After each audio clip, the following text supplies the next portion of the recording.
Assalamualaikum warahmatullahi wabarakatuh.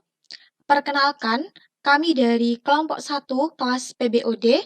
Di sini kami akan mempresentasikan hasil final proyek kelompok kami dengan judul Sistem Informasi Pendataan dan Penyaluran Bantuan Pemerintah kepada Masyarakat, dan kami memberi nama aplikasi yaitu e-Bansos. Sebelum melanjutkan mengenai pembahasan dari final project, alangkah baiknya kami memperkenalkan diri terlebih dahulu. Saya Widya Setianingrum, NIM 1924 1010 2003. Baik, perkenalkan nama saya Vesta Putra Rival Gifar dengan NIM 1924 1010 2016. Halo, nama saya Muhammad Muhtadi Nuril Haq, NIM 1924 1010 2031. Nah, di sini saya akan menyampaikan poin-poin penting yang akan kelompok kami sampaikan. Yang pertama, kami akan menyampaikan isi dari laporan yang sudah kami buat. Ada pendahuluan, desain sistem, ada kesimpulan. Dan yang kedua, kami juga akan menyampaikan program coding yang sudah kami buat. Yang ketiga, kami akan demo project aplikasi e-Bansos. Yang pertama di sini ada bab 1 pendahuluan 1.1 latar belakang mengapa kelompok kami memilih tema tersebut. Nah, pada masa sekarang, masa pandemi COVID-19 yang memberikan dampak di seluruh dunia, bahkan termasuk Indonesia. Setiap daerah memiliki kebijakan masing-masing untuk menanganinya, mulai dari lockdown, pembatasan sosial berskala besar atau PSBB, sampai dengan penerapan masa new normal di setiap daerah. Nah, semua kebijakan tersebut, pemerintah itu bertujuan agar dapat memutuskan rantai penyebaran COVID-19. Karena semakin lama masyarakat dihadapkan dengan kondisi ekonomi yang melemah ketika pandemik ini tidak segera selesai. Upaya yang dilakukan pemerintah untuk membantu meringankan beban ekonomi masyarakat dengan memberikan bantuan sosial atau biasa kita kenal dengan istilah bansos. Nah, tujuan dari bantuan ini adalah masyarakat yang memiliki kondisi ekonomi lemah atau menurun karena adanya pandemik ini. Bantuan sosial tersebut berupa PKH, kartu sembako, kartu prakerja, raskin, dan bantuan sosial tunai. Untuk studi kasus yang kami ambil itu di Kecamatan Tanggul, Desa Tanggulwetan. Nah, ini merupakan salah satu wilayah penduduknya yang menerima bantuan dari pemerintah. Hasil dari survei kelompok kami di daerah tersebut menunjukkan bahwa program bantuan sosial pemerintah yang disalurkan tidak berjalan secara maksimal dan penerimanya tidak tepat sasaran. Berdasarkan kondisi tersebut, nah, hasil dari diskusi kelompok kami perlu dirancang sebuah sistem pemetaan bantuan sosial yang dapat membantu pemerintah tingkat kecamatan dan desa dalam mengelola bantuan sosial secara efektif, efisien, serta dalam pembagiannya dapat berjalan secara merata sesuai dengan sasaran. Maka dari itu, kami menerapkan aplikasi yang bernama e-Bansos. Nah, di sini ada ruang lingkup aplikasi. Aplikasi sistem ini berbentuk GUI yang dibuat menggunakan bahasa pemrograman Python dengan menerapkan konsep orientasi objek. Nah, pada aplikasi ini juga terhubung dengan database sederhana yang terdiri dari data akun, data cek penerima bantuan, dan data penduduk. Pada aplikasi ini itu terdiri dari 2 user. Yang pertama ada admin merupakan dari staf administrasi kecamatan, dan yang kedua ada desa, dan itu merupakan staf administrasi desa. Untuk setiap usernya pada aplikasi ini memiliki skenario masing-masing. untuk lebih jelasnya dan nantinya akan dijelaskan oleh rekan saya. Baik, di sini saya akan menambahkan penjelasan dari teman saya tentang ruang lingkup aplikasi. Untuk ruang lingkup aplikasinya sendiri, ini dibagi menjadi dua user. Yang pertama ada admin dan juga desa. Di sini, admin untuk skenarionya pertama melakukan login dan juga bisa logout. Terus untuk CRUD-nya sendiri, di admin bisa menambahkan data akun desa, bisa menghapus data akun desa, mengupdate data akun desa, dan melihat data akun desa. Jadi di admin nanti ini tugasnya yaitu untuk CRUD di bagian akun desa untuk membuatkan dan menghapus akun desa. Juga selain itu admin juga dapat melihat data penduduk yang sudah menerima bantuan ataupun yang berhak menerima bantuan. Dan untuk user atau untuk desanya sendiri ini yang pertama skenarionya yaitu login dan juga logout pastinya. Terus untuk CRUD-nya sendiri yaitu bisa menambah data akun penduduk yang sudah menerima bantuan. Otomatis ketika ada masyarakat yang sudah menerima bantuan, maka tugasnya dari sekretaris desa ini adalah menginputkan nama atau identitas dari masyarakat yang sudah menerima bantuan tersebut. Jadi tugasnya admin desa ini yaitu bisa menambahkan data penduduk yang sudah menerima bantuan, bisa mengupdate datanya, bisa menghapus, dan juga bisa menambahkan data yang berhak menerima bantuan. Jadi sekretaris desa selain menerima bantuan, menginputkan data yang sudah menerima bantuan, juga menginputkan data yang berhak menerima bantuan. Untuk desa, pengukurannya bahwa masyarakat atau warga tersebut layak atau berhak untuk menerima bantuan yaitu dari penghasilan. Dari segi penghasilannya, kalau dilihat dari penghasilannya dirasa lebih dari 2 juta ataupun lebih dari 1 juta, itu dirasa kurang berhak atau tidak berhak untuk menerima bantuan. Sedangkan yang di bawah 1 juta, mungkin di bawah 2 juta itu berhak menerima bantuan. Saya ulangi kembali, mohon maaf untuk yang mungkin yang tidak berhak menerima bantuan itu adalah penghasilan yang di atas 2 juta seperti itu.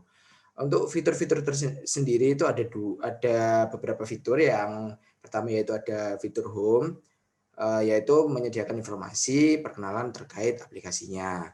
Jadi di fitur home tersebut ada dua button utama yaitu button informasi bantuan dan juga cek menerima bantuan. Apa sih fitur informasi bantuan ini? Fitur informasi bantuan ini merupakan fitur yang menyediakan informasi terkait berita bantuan yang terbaru. Jadi masyarakat bisa melihat atau bisa mempelajari terkait bantuan-bantuan apa saja yang diberikan oleh pemerintah kepada warga desa atau kepada masyarakat yang membutuhkan. Terus untuk cek penerima bantuannya sendiri ini digunakan untuk warga desa ketika sudah menginputkan bantuan atau bisa menginputkan data diri, maksud saya, ini masyarakat bisa secara individu atau secara sendiri bisa melihat kira-kira dirinya ini layak atau masuk dalam kategori yang berhak menerima bantuan atau tidak, seperti itu. Misal contohnya ini dari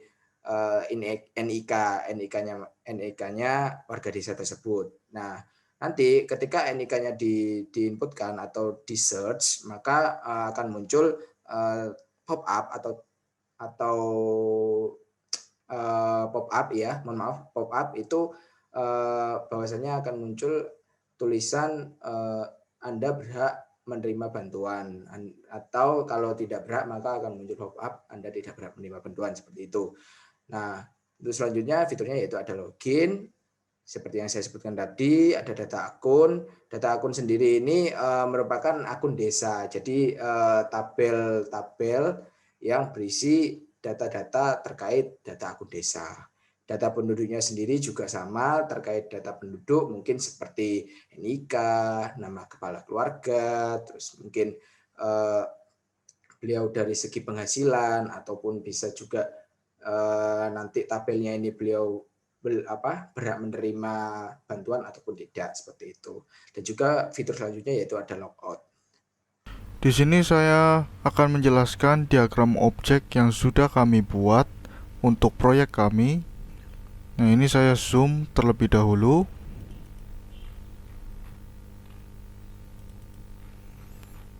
Nah, ini bisa dilihat untuk kelas dari file core,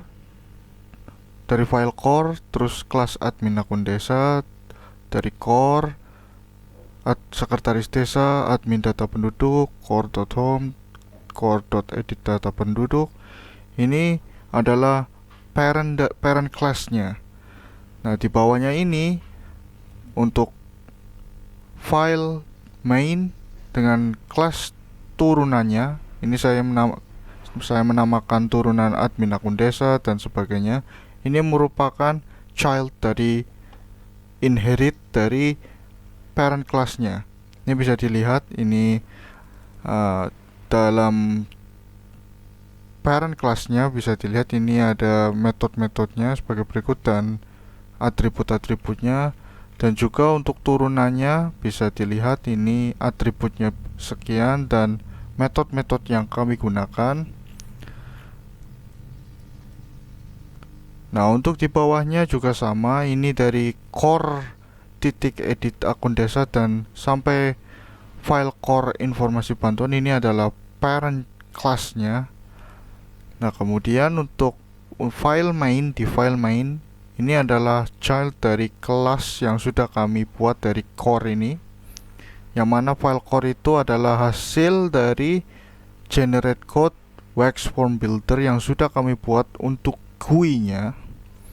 Nah, ini kami lakukan overriding dengan cara inheritance class dari kelas parent-nya. Ini sebagai berikut. Nah, yang terakhir ini adalah kelas main app yang inherit dengan file app, yaitu untuk memanggil modul yang ada di wax Python supaya bisa dijalankan secara GUI. Ini sebagai berikut. Ini metodenya onInit, lalu atributnya frame.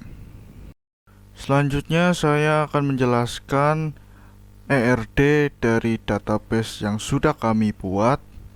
Nah, berikut ERD-nya. Yang pertama di sini kami punya tabel admin. Di tabel admin dia memiliki kolom sebagai berikut. Yang pertama ID untuk primary key. Yang berikutnya ada username dengan tipe varchar 10 karakter dan juga password varchar dengan 100 karakter. Dan berikutnya ada perangkat desa dengan ID sebagai primary key dengan tipe integer, nama dengan tipe varchar 100 karakter, jabatan varchar 100 karakter, username varchar 100 karakter, password varchar 100 karakter, dan ID admin nanti sebagai foreign key dengan tipe integer. Nah, untuk relasinya dengan dari admin ke perangkat desa itu adalah one to many, yaitu dengan primary key ID admin di sini dengan perangkat desa dengan kolom ID admin sebagai foreign key-nya.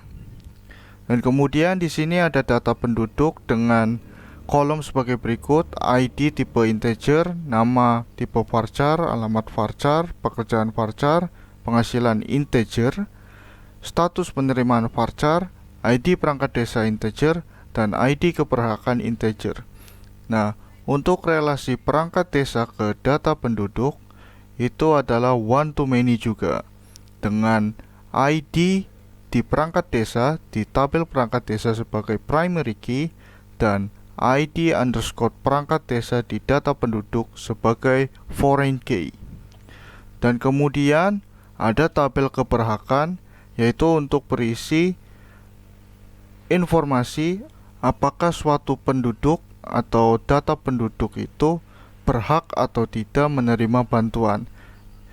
Berikut tabelnya dengan kolom Yang pertama ID dengan tipe integer, ini adalah primary key, dan status adalah varchar 100 karakter. Dan relasi antara keberhakan dan data penduduk itu adalah one to many.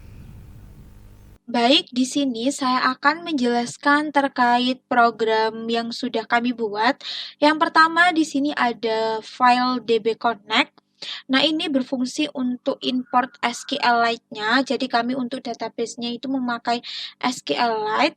Setelah itu membuat kelas DB model dan nantinya ini dipanggil self connect SQLite connect ke database-nya model ebansos database.db. Jadi untuk database-nya. Lalu di sini ada model admin. Yang pertama ada from model import db connect.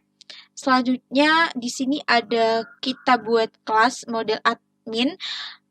Kelas ini berfungsi untuk login admin nantinya, dan ada dev get data, username none dan passwordnya none. Setelah itu ada username self username, password self password.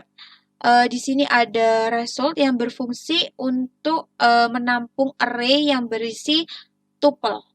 Lalu query sesuai dengan ini ada self connect cursor yang berfungsi untuk memanggil metode cursor dari SQLite.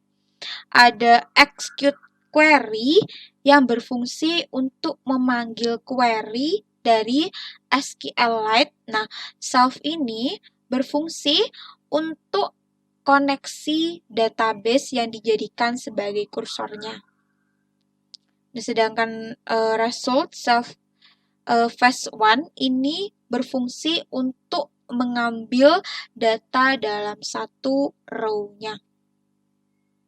Selanjutnya menjelaskan mengenai model penduduk. Jadi yang pertama from model import db connect, jadi mengimport dari db connect tadi. Lalu di sini membuat kelas model penduduk. Jadi kelas ini berfungsi untuk kelas penduduk, data penduduk. Lalu di sini ada save show self order by data penduduk ID. Jadi ini berfungsi untuk menampilkan data penduduk devshow-nya. Lalu ada self order by yang artinya ini untuk menampilkan semua data berdasarkan kolom tabel dan nantinya berurutan dari yang terkecil ke yang terbesar. Lalu untuk konsepnya sama, ada self connect cursor yang berfungsi untuk memanggil metode kursor dari SQLite. Di sini juga ada execute query yang berfungsi untuk memanggil query dari SQLite-nya. Lalu juga di sini ada fetch all yang artinya nantinya untuk mengambil semua data. Lalu di sini juga ada dev get by ID dan ini berfungsi untuk select data berdasarkan urutan ID atau nick-nya. Untuk ini phase 1 yang artinya untuk mengambil datanya akan diambil dalam satu row-nya nanti. Lalu ada dev insert. Dev insert ini fungsinya untuk menambahkan data penduduk pada sekretaris desa. Untuk konsepnya sama ya di sini. Lalu ada self ID, ID, nama, self nama, alamat, self alamat.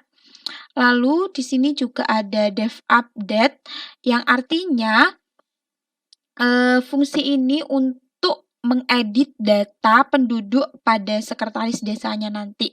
Nah, di sini ada self audit yang berfungsi untuk variabel ID, nick yang belum diperbarui untuk menampilkan seperti itu. Lalu di sini juga ada dev delete yang berfungsi untuk menghapus data penduduk pada sekretaris desa. Jadi untuk konsepnya di sini memakai konsep CRUD. Seperti itu. Baik, di sini saya akan menjelaskan tentang model perangkat desa atau yang ada di dalam database seperti itu. Di sini line pertama ada flow model import dpcon, yaitu nama file yang ada di sini, ada dpcon-nya, nama filenya, model diimport modelnya. Kemudian di sini di line ketiga kita membuat kelas model untuk perangkat desa dengan membuat dp account di sini dan juga dp modelnya. Di sini kita membuat function yang pertama, yaitu function untuk show atau melihat datanya. Jadi ya sama seperti yang sudah saya lakukan tadi, di sini show-nya untuk perangkat desa itu dilihat pada tampilan di sekretaris desanya. Di sini membuat koneksi untuk kursornya. Jadi dalam database membuat connection kursor. Terus kemudian di line 9-nya untuk execute query-nya. Terus di line 10-nya ini hasil, membuat variabel hasil untuk memanggil semua row-nya, fetch all di sini. Terus kemudian di return result atau hasil variabel. Baik, selanjutnya yaitu def function insert, yaitu untuk menambahkan data penduduknya. Di sini bukan data penduduk tapi data akun penduduk, karena di sini ada NIK, ada nama, ada jabatan, ada username dan juga password. Ini username dan password berfungsi untuk login untuk masuk ke bagian sekretaris desanya, seperti itu. Di sini yang diinputkan ke dalam datanya yaitu berupa NIK, nama, jabatan, username, password, dan juga ID admin. Terus di sini query-nya insert into perangkat desa di dalam untuk ke perangkat desanya. Mungkin untuk selanjutnya bisa dijelaskan oleh teman saya. Selanjutnya saya akan menjelaskan kode main.py yang merupakan kode main dari program kami yang bisa menjalankan GUI-nya untuk pertama kali. Di baris pertama ini ada kami mengimport modul WX-nya dan kemudian mengimport file core yang merupakan file generate dari WX Form Builder yang sudah kami buat untuk GUI-nya.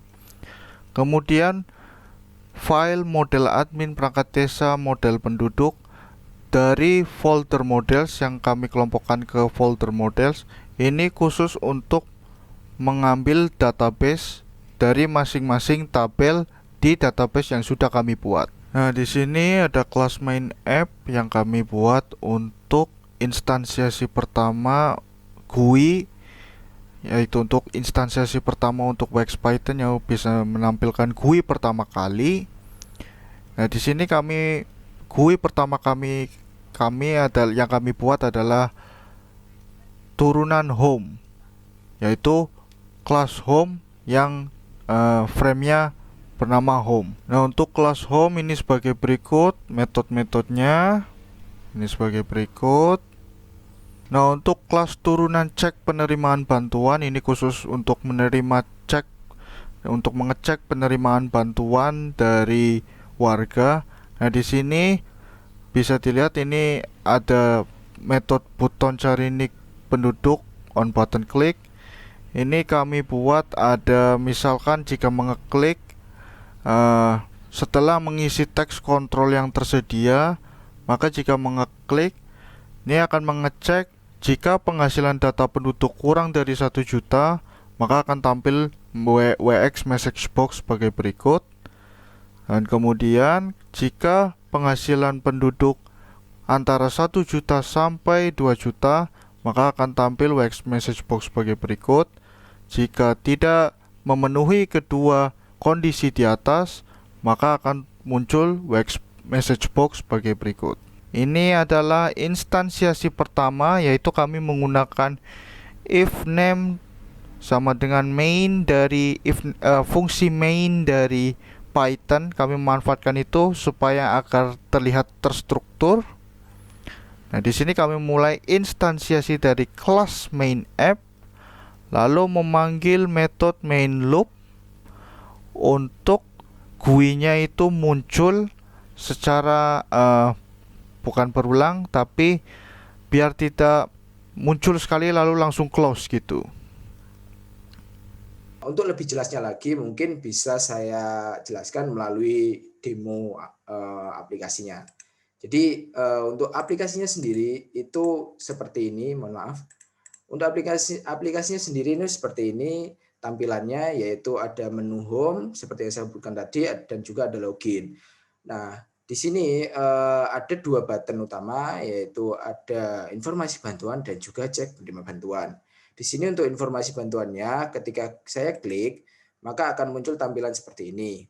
Di sini berisikan nama bantuannya, misal bantuan tunai langsung. Di sini juga dijelaskan apa sih bantuan tunai langsung itu, maka dijelaskan secara singkat. Begitu juga Raskin. Saya pencet kembali, maka akan kembali ke menu utama atau home-nya. Ketika saya cek penerima bantuan, maka akan muncul seperti ini. Di sini saya harus menginputkan NIK untuk mengecek kira-kira penduduknya ini berhak menerima bantuan atau tidak.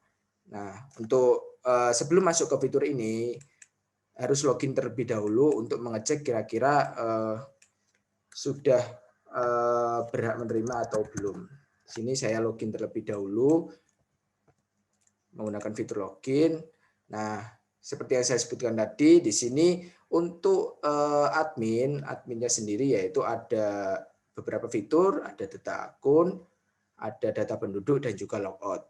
Di sini juga ada sortir ID akun untuk mensortir ID-nya, terus ada sortir nama, juga ada, mohon maaf, ini ada CRUD-nya juga, yaitu ada tambah, hapus, dan juga edit.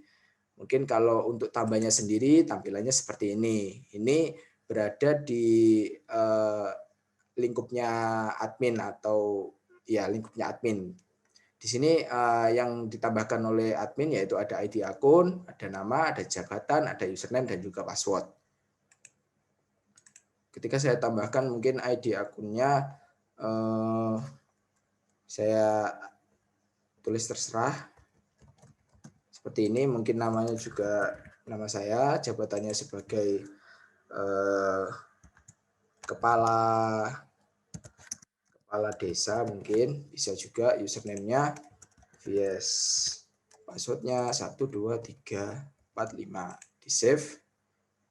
Maka akan muncul pop-up seperti ini, data berhasil ditambah. Klik OK, kemudian akan muncul di bagian sininya, di data. Nah, ini nama saya sudah muncul di sini. Nama saya urutan nomor 3 ya, di sini tadi sudah masuk. Untuk HP-nya sendiri, mungkin yang dipencet atau yang diklik oleh admin, maka itu akan terhapus. Maka akan muncul pop-up seperti ini. Anda yakin ingin menghapus data bernama Nahrawi, dengan nama Nahrawi. Mungkin kalau saya pencet yes, maka Nahrawinya akan hilang. Saya sortir nama, Nahrawinya akan hilang. Begitu pula ketika ingin diedit, maka yang dipencet oleh admin terserah sudah namanya yang mau dipencet, mungkin akan diklik edit, kemudian akan muncul di sini nama-nama atau perubahan-perubahan yang ingin dirubah seperti itu. Nah, akan muncul pop-up data berhasil diubah.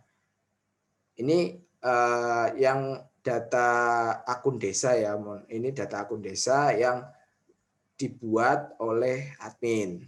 Seperti itu. Selanjutnya, untuk fitur selanjutnya yang ada di data penduduk sendiri ini menampilkan view saja, view yang berasal dari inputan atau berasal dari ruang lingkupnya desa, sekretaris desa.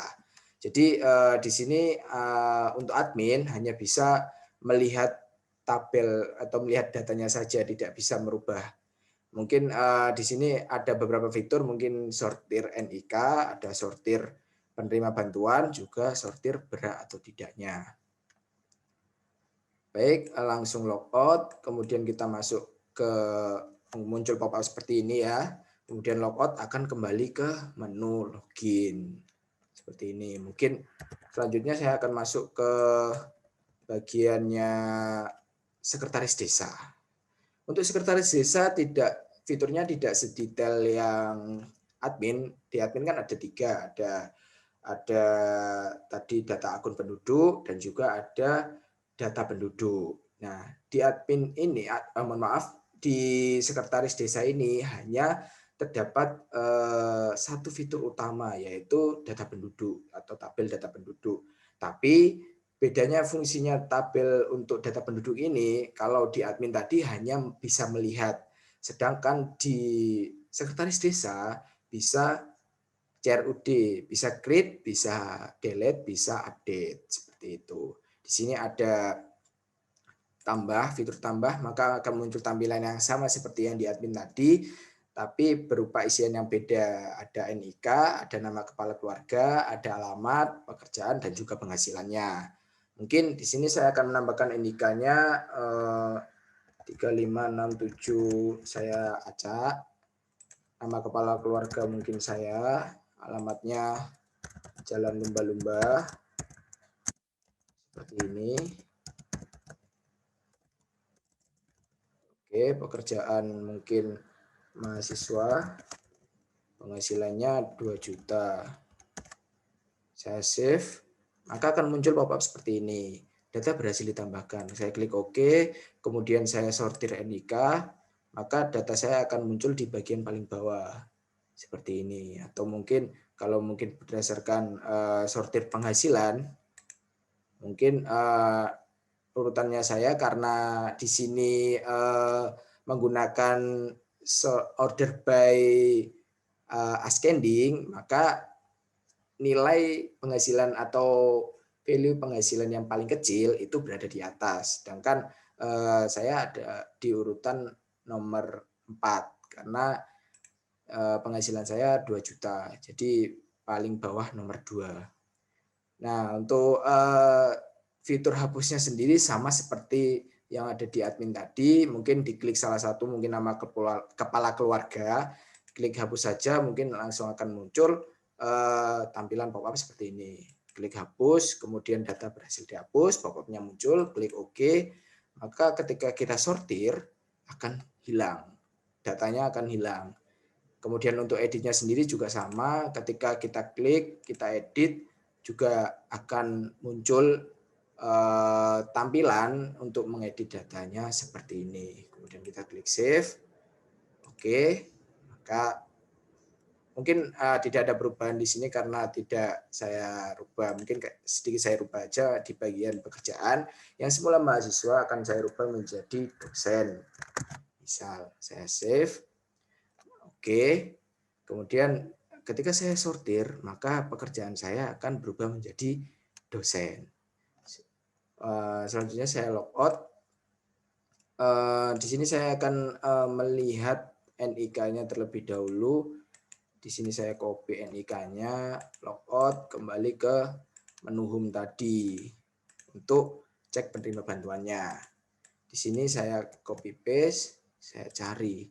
Nah, seperti yang saya katakan tadi, akan muncul pop-up dengan NIK yang sudah diinputkan oleh masyarakat, maka akan muncul tampilan bahwasanya masyarakat tersebut berhak menerima bantuan atau tidak. Nah, pop-up-nya akan muncul seperti ini, NIK dengan nomor sekian berhak menerima bantuan beras raskin. Dalam artian penghasilan yang dimiliki oleh atau pemilik dari NIK tersebut itu masuk dalam kategori penerima berhak atau orang yang berhak menerima bantuan beras raskin atau beras untuk rakyat miskin, seperti itu ya. Sekian presentasi dari final project kelompok kami. Apabila ada pengerjaan yang kurang tepat dan ada salah kata, kami mohon maaf. Kami akhiri. Assalamualaikum warahmatullahi wabarakatuh.